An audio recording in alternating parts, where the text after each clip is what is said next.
Que el Señor guarde y bendiga tu casa, bendiga tu trabajo, tu familia, tu salud. Hoy es martes 8 de febrero.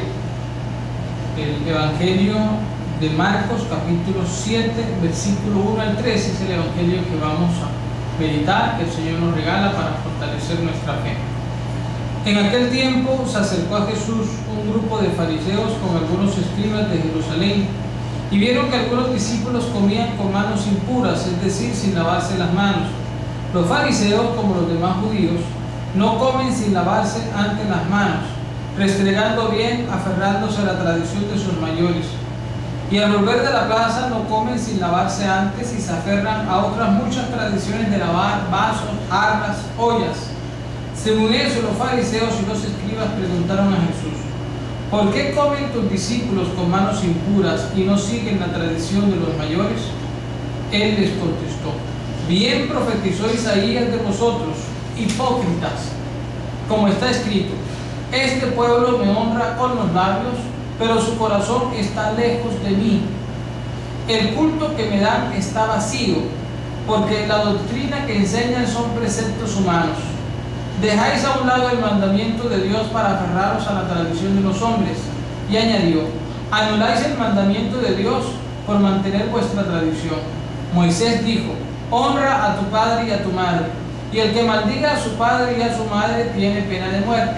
En cambio vosotros decís: si uno le dice a su padre o a su madre, los bienes con que podría ayudarte los ofrezco al templo, ya no le permitís hacer nada por su padre o por su madre, invalidando la palabra de Dios con esa tradición que os transmitís, y como estas hacéis muchas otras.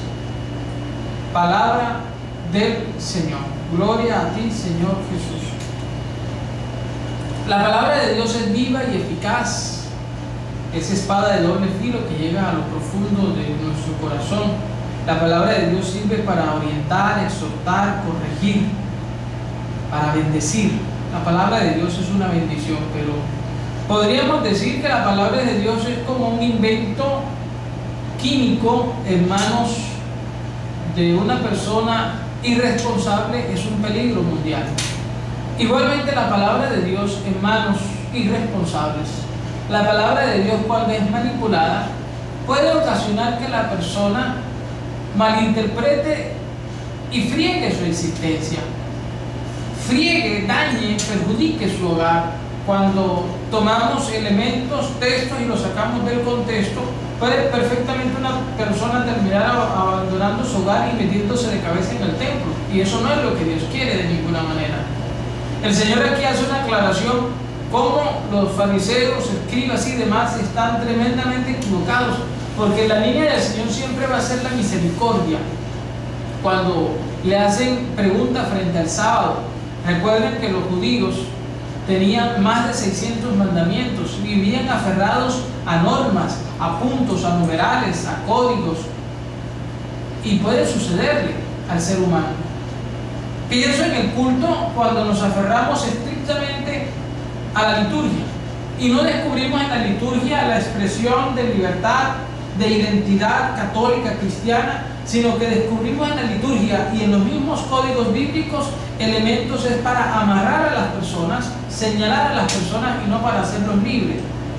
Este pueblo me honra con los labios, pero su corazón está lejos de mí, cita el Señor al profeta Isaías. Y en otros apartes va a citar a Oseas: misericordia quiero, no sacrificios, Oseas 6:6.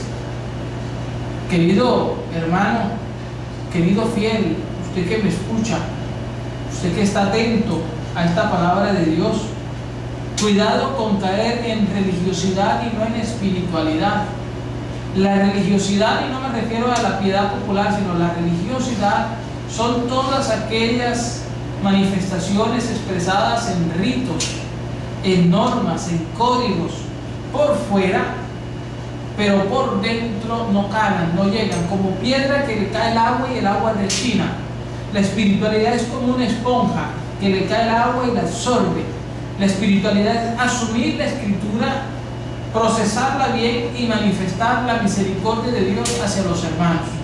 Que el Señor te ayude a tener una buena, santa espiritualidad y a no dejarnos atrapar simplemente por una religiosidad externa, vacía, seca, sin sentido, que nos daña y hace que dañemos a los demás, porque cuando uno tiene una religiosidad así, anda pendiente de lo que hacen los otros, criticando, chismoseando, señalando, y no está pendiente de su vida espiritual. Y cuando uno está pendiente de su vida espiritual, es tanta la fuerza, el amor de Dios que permea el corazón, que uno, a veces sin hablar, hace bien a los hermanos que nos rodean.